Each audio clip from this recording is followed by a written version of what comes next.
राधे राधे, जय श्री कृष्ण। आप सबको एकादशी की हार्दिक शुभकामनाएं। तो बोलिए नारायण। आज मैं कहानी सुनाऊंगी। इसके पहले मैंने मुहूर्त, नियम और सब कुछ के बारे में बता रखा है। आप लोग इसको जरूर देख लीजिएगा। लाइक और सब्सक्राइब मेरे वीडियो को करते रहिए और अंत तक बने रहिएगा। कल का हमारा एकादशी का व्रत 19 अप्रैल को रखा जाएगा। दिन भर व्रत रख के शाम को भी पूजा पाठ और जागर करते हुए दूसरे दिन पारण किया जाता है द्वादशी तिथि में। तो कामरा एकादशी की कथा है। श्री कृष्ण जी के प्रिय सखा अर्जुन जी ने कहा, हे कमलनयन, मैं आपको कोट कोट नमन करता हूँ। हे जगदीश्वर, मैं आपसे प्रार्थना करता हूँ कि आप कृपा करके चैत्र मास के शुक्ल पक्ष की एकादशी कथा का भी वर्णन सुनाइए। इस एकादशी का क्या नाम है, इस व्रत को किसने पहले किया एवं इसके करने से किस फल की प्राप्ति होती है। श्री कृष्ण जी ने कहा, हे अर्जुन, एक बार यही प्रश्न राजा दिलीप ने गुरु वशिष्ठ से किया था। वह वृत्तांत मैं तुम्हें सुनाता हूँ। राजा दिलीप ने गुरु वशिष्ठ से पूछा, हे गुरुदेव, चैत्र माह के शुक्ल पक्ष की एकादशी का क्या नाम है, उसमें किस देवता का पूजन होता तथा उसका क्या विधान है, यह सब आप कृपा करके मुझे बताइए।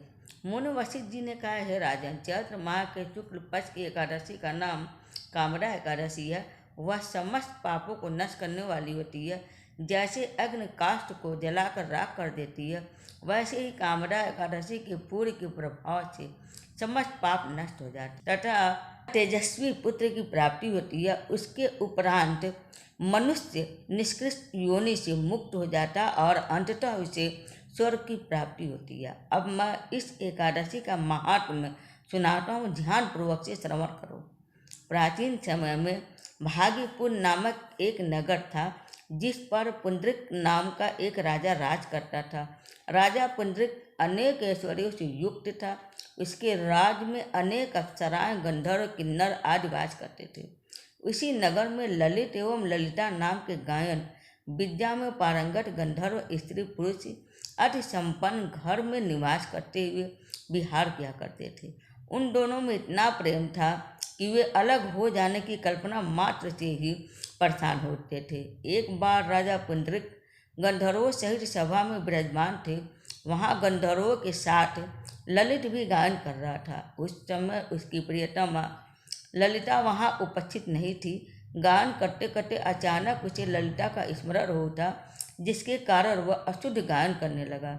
नागराज का क्रोधक ने राजा पुंडरिक से उसकी शिकायत की। इस पर राजा को भयंकर क्रोध आया और उन्होंने क्रोधवश ललित को श्राप दे दिया। अरे नीच, तू मेरे सम्मुख गायन करते हुए भी अपनी स्त्री का स्मरण कर रहा है। इससे तू नरभक्षी दैत्य बनकर अपने कर्म का फल भोग। ललित गंधर्व उसी समय राजा पुंडरिक के श्राप से एक भयंकर दैत्य में परिवर्तित हो उठा और उसका मुख विकराल हो उठा। उसके नेत्र सूर्य चंद्र के समान प्रवृत्त होने लगे। मुंह के आग की भयंकर ज्वालाएं निकलने लगी। उसकी नाक पर्वत की कंदरा के समान विशाल हो गई तथा गर्दन पहाड़ के समान दिखाई देने लगी। उसकी भुजा 2-2 योजन लंबी हो गई। इस प्रकार उसका शरीर 8 योजन का हो गया। इस तरह राक्षस बन जाने पर वह अनेक दुख भोगने लगा। अपने प्रियतम ललित का ऐसा हाल होने पर ललिता अथाह दुख से व्यथित हुई थी और वह अपने पति के उद्धार के लिए विचार करने लगी कि मैं कहाँ जाऊँ और क्या करूँ, किस जतन से अपने पति को इस नरक तुल्य कष्ट से मुक्त कराऊँ। राक्षस बना ललित घोर वनों में रहते हुए अनेक प्रकार के पाप करने लगा। उसकी स्त्री ललिता भी उसके पीछे पीछे जाती और उसकी स्थिति देखकर विलाप करने लगती। एक बार वह अपने पति के पीछे पीछे चलते हुए विंध्याचल पर्वत पहुंच गई। उस स्थान पर उसने ऋषि श्रृंगी का आश्रम देखा। वह शीघ्रता से उस आश्रम में गई तथा मुनि के समक्ष पहुंचकर दंडवत प्रणाम कर विनीत भाव से प्रार्थना करने लगी, हे महर्षि, मैं वीर धनवान नामक गंधर्व की पुत्री ललिता हूँ। मेरा पति राजा पुंडरिक के श्राप से एक भयंकर दैत्य बन गया। उससे मुझे अपार दुख हो रहा है। अपने पति के कष्ट के कारण मैं बहुत दुखी हूँ। हे मुनि श्रेष्ठ, कृपा करके आप उसे राक्षस योनि से मुक्ति का कोई उत्तम उपाय बताएं। समस्त वृत्तांत सुनकर मुनि श्रृंगी ने कहा, हे पुत्री, चैत्र माह के शुक्ल पक्ष की एकादशी का नाम कामदा है। उसके व्रत करने से प्राणी के सभी मनोरथ शीघ्र ही पूर्ण हो जाते हैं। यदि तू उसके व्रत के पूर्व को अपने पति को देगी तो वह सहज ही राक्षस योनि से मुक्त हो जाएगा और वह राजा का शाप से मुक्त हो जाएगा। ऋषि के कहे अनुसार ललिता ने श्रद्धा पूर्वक व्रत किया तथा द्वादशी के दिन ब्राह्मणों के समस्त अपने व्रत का फल अपने पति को दे दिया और ईश्वर से प्रार्थना करने लगी, हे प्रभु, मैंने जो यह उपवास किया है उसका फल मेरे पति को दे दे, इससे उसकी राक्षस योनि से शीघ्र ही मुक्ति हो। एकादशी का फल देते ही उसका पति राक्षस योनि से मुक्त हो गया और अपने दिव्य स्वरूप को प्राप्त हुआ।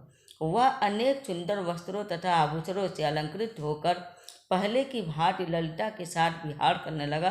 कामदा एकादशी के प्रभाव से वह पहले की भांति सुंदर हो गया तथा मृत्यु के पश्चात दोनों पुष्पक विमान पर बैठकर विष्णु लोक को चले गए। हे अर्जुन, इस उपवास को विधान पूर्वक करने से सभी पाप नष्ट हो जाते हैं। इस व्रत के पूरे से मनुष्य ब्रह्म हत्या आदि के पाप तथा राक्षस आदि योनि से मुक्त हो जाता है। संसार में इससे उत्तम दूसरा कोई व्रत नहीं है। इसकी कथा व महात्म के श्रवण व पठन से अनंत फलों की प्राप्ति होती है। तो बोलिए नमो नारायण। कथा संपूर्ण हुआ। उम्मीद है आप सबको मेरा वीडियो पसंद आया हो। हरे कृष्ण, हर हर महादेव।